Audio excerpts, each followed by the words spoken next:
Vishwakarma engineering drawing classes में आप सभी का स्वागत है। छात्रों को सलाह दी जाती है कि विश्वकर्मा इंजीनियरिंग ड्राइंग क्लासेस के वीडियो को सिर्फ रेफरेंस पर्पस के लिए ही यूज करें।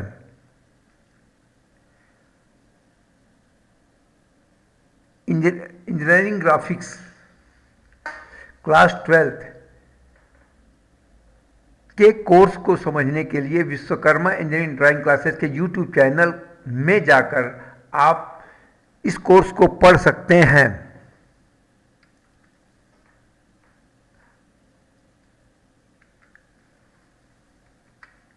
आज के वीडियो का सब्जेक्ट है sample question paper 2024-25 class 12 engineering graphics.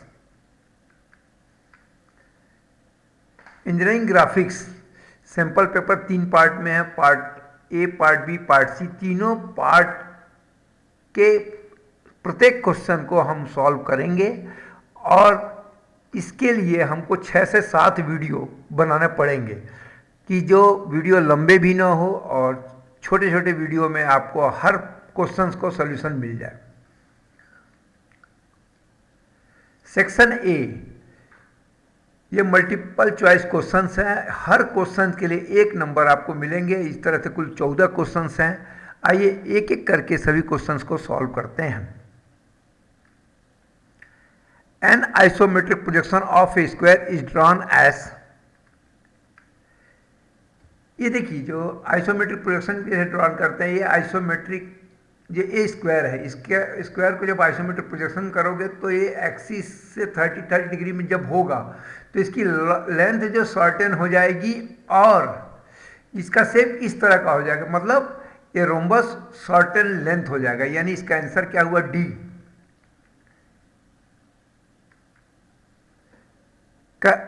Choose the correct statement for the given figure. ये देखिए, एक फिगर दिया हुआ है। ये प्रिज्म है ट्रायंगुलर। इसका फ्रंट एंड ए है, बैक एंड ए है और ये इसकी एक्सिस है और ये इसकी एक्सिस है। तो ये पीछे वाला जो है वर्टिकल प्लेन है और ये नीचे वाला जो है हॉरिजॉन्टल प्लेन है। ये आपको समझ लेना है। अब इस आधार पर इसके एक्सिस और इसके जो प्लेन के बारे में जो भी बात होगी उस पर आप रिप्लाई करिएगा। अब देखिए, यहां पर 4 ऑप्शन दिया हुआ है। पहला दिया द ट्रायंगुलर एंड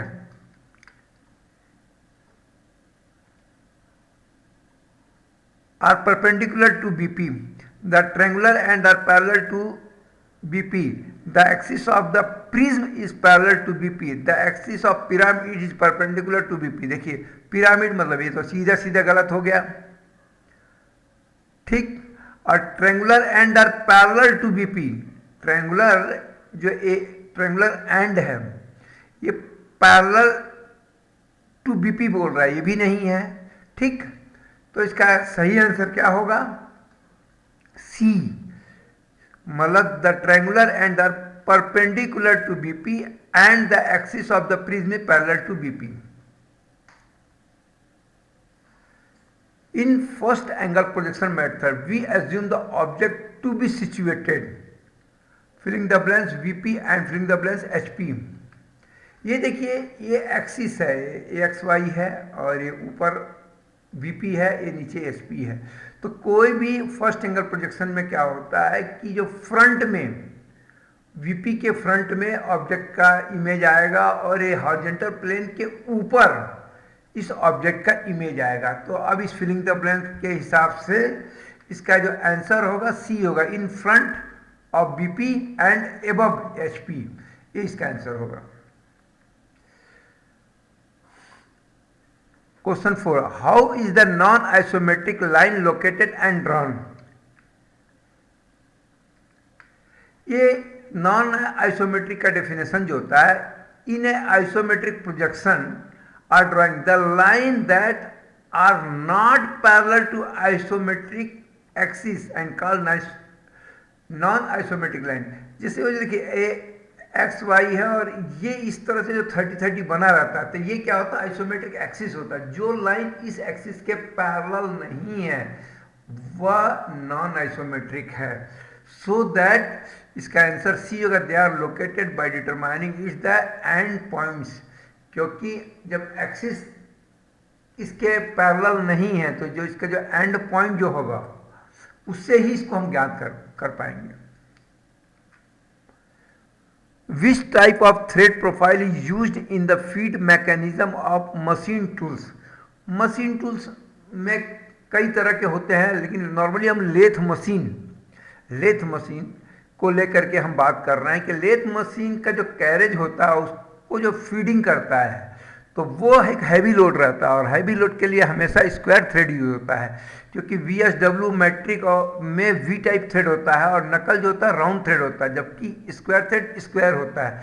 तो स्क्वायर थ्रेड ज़्यादा लोड लेगा, इसलिए feed mechanism of machine tools में स्क्वायर थ्रेड यूज होगा, इसलिए आंसर इसका सी स्क्वायर होगा।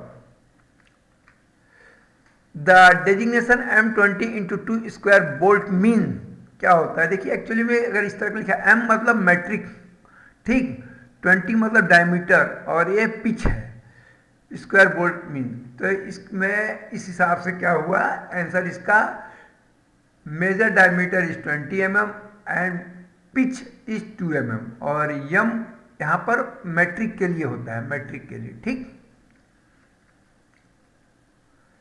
अब एक क्वेश्चन दिया हुआ है कि मैच द लिस्ट 1 और लिस्ट 2, तो जिसमें देखिए प्लेन, पहला प्लेन स्टड है, दूसरा काउंटर सैंक हेड रिविट है, ग्रब स्क्रू है, काउंटर सैंक हेड स्क्रू है। तो जो प्लेन स्टड क्या होता है, हेडलेस बोल्ट होता है, ठीक, और रिविट जो होता है परमानेंट फास्टनर होता है, और ग्रब स्क्रू जो होता है ये हेडलेस स्क्रू होता है, क्योंकि इसमें हेड नहीं होता है, बीच में एक स्लॉट कटा रहता है, उससे हम टाइट करते हैं। एक काउंटर सैंक हेड स्क्रू जो होता है, ये जो होता है counter sunk head temporary fastener, screw है तो टेम्पोररी फास्टनर है। अब इनके हिसाब से मैच कराते हैं, तो पहले का ये दूसरा होगा, रिविट का ये परमानेंट होगा, ग्रब का ये हेडलेस स्क्रू होगा, और हेड स्क्रू का काउंटर सैंक हेड होगा। इस तरह से देखेंगे तो आंसर बी होगा।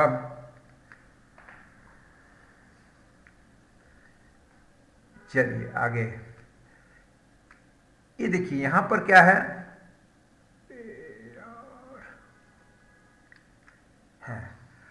ये match the list 1 and list 2 ये दिए हुए हैं।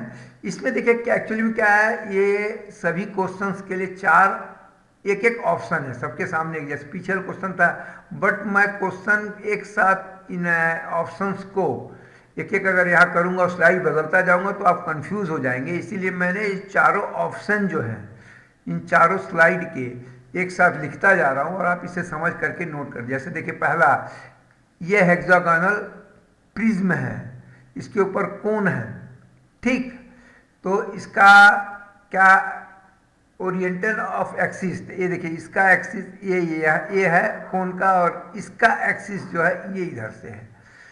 इसी तरह से axis of the top solid is vertical, ठीक, and axis of the bottom solid is horizontal. Axis of the bottom solid are vertical, ये नहीं होगा। Axis of the top solid is horizontal, नहीं है इसमें। Axis of the bottom solid also horizontal, ये तो horizontal है कि ये नहीं है। Horizontal axis of the bottom ये नहीं है, यानी ए का आंसर पहला होगा। फिर दूसरा का आप इस तरह से देखिए, इसके लिए तो ये देखिए पेंटागन है, इसका जो एक्सिस है ये हॉरिजॉन्टल होगा, ठीक, और ये जो नीचे जो है आपका स्लैब है, राउंड स्लैब है, तो इसका एक्सिस ये वर्टिकल होगा, ठीक है। थर्ड में देखिए ये जो हेक्सागोनल प्रिज्म है इसका एक्सिस ये होगा, ठीक, और ये जो ट्रायंगुलर पिरामिड है इसका भी एक्सिस ऐसा होगा, ठीक। अब ये चौथे का देख लीजिए, इसका जो ये व्यूअर इधर है तो व्यूअर इधर है तो वर्टिकल प्लेन पीछे होगा, हॉरिजॉन्टल प्लेन नीचे होगा। तो इसका एक्सिस जो सिलेंडर का है ये इस तरह से है, ठीक। और इस जो रेक्टेंगुलर है इसका एक्सिस ये इस तरह से होगा।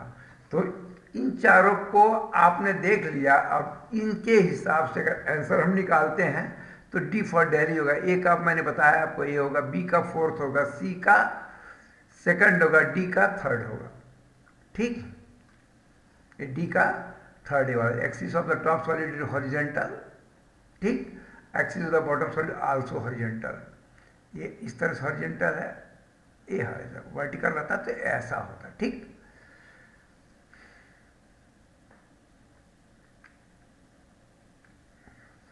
What will be the threaded length of nut end if the nominal diameter of collar stud is 10 mm? तो nominal diameter of collar stud is 10 mm, ठीक है। तो थ्रेड का 2D प्लस 6 रहता है। इसका जो फॉर्मूला है 2D प्लस 6 है थ्रेडेड लेंथ का। तो उसके हिसाब से 10 दूनी 20 धन 6 26, ठीक। Choose the correct statement for the given figure. इसके लिए देखिए, हाँ, ये इन्वर्टेड जो स्क्वायर पिरामिड है और ये प्रिज्म है ट्रायंगुलर। तो इसके लिए क्या क्या कंडीशंस हैं? The square pyramid is resting on the apex of the triangular पे गलत है। An inverted square pyramid is centrally placed on the rectangular face of prism, ये सही है। The triangular prism is lying on its long edge on HP, भी सही है। The triangular pyramid is lying on it the rectangular face of HP, गलत है। यानी इसका आंसर डी होगा, सेकंड ऑप्शन और थर्ड ऑप्शन।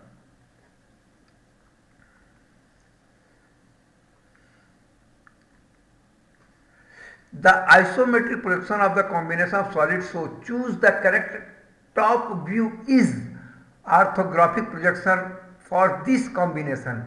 ये देखिए, ये स्फीयर है, स्फीयर का जैसा ये है वैसे ही टॉप से दिखेगा और लाइक दिस।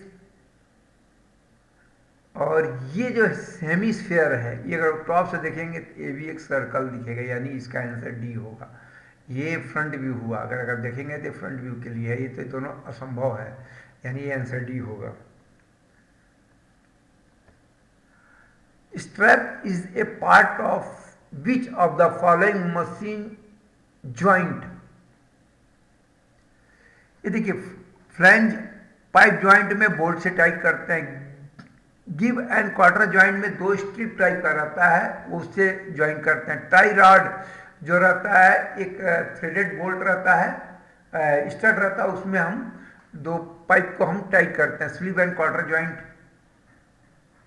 में भी संभव नहीं है, यानी इसका आंसर गिव एंड क्वार्टर ज्वाइंट होगा। Which statement are correct for the quarter?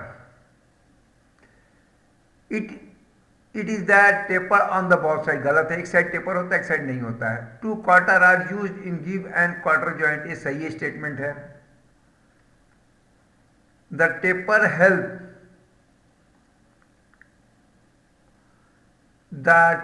Help in easy insertion and withdrawal, ये सही है। इट इज यूनिफॉर्म थिकनेस, से गलत है, यानी सेकंड और थर्ड इसका आंसर होगा। इसके हिसाब से सेकंड एंड फोर्थ होगा, थर्ड और फोर्थ टेपर रहेगा। ये इसको निकालने के लिए तो यूनिफॉर्म में थिकनेस है, थिकनेस उसका मोटाई रहती है। टेपर एक साइड रहता है, एक साइड स्ट्रेट रहता है, थिकनेस यूनिफॉर्म रहता है। ये देखिए, match list 1 and list 2 for the given isometric projection combination of the solid. नीचे स्लैब है ट्रायंगुलर, ठीक, और ऊपर पिरामिड है हेक्सागोनल, ठीक। अब इसमें मैच कराना है आपको।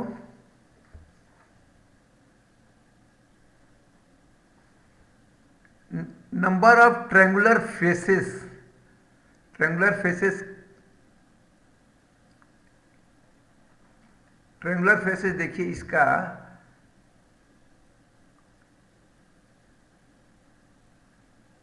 8, कैसे, एक ए एक नीचे 2, ठीक, और इसमें 6 है तो 6 2 8 हो गया। नंबर ऑफ एपेक्स, एपेक्स सिर्फ एक ही है। Number of base edges parallel to BP, देखिए ए व्यूअर है, व्यूअर ए है तो इस पीछे वाला जो चीज होगा बीपी होगा, ठीक। तो number of base edges parallel, base edges parallel 2 होगा या 3 होगा, एक तो ये होगा, एक ये होगा और एक इसके पीछे वाला होगा, 3 होगा।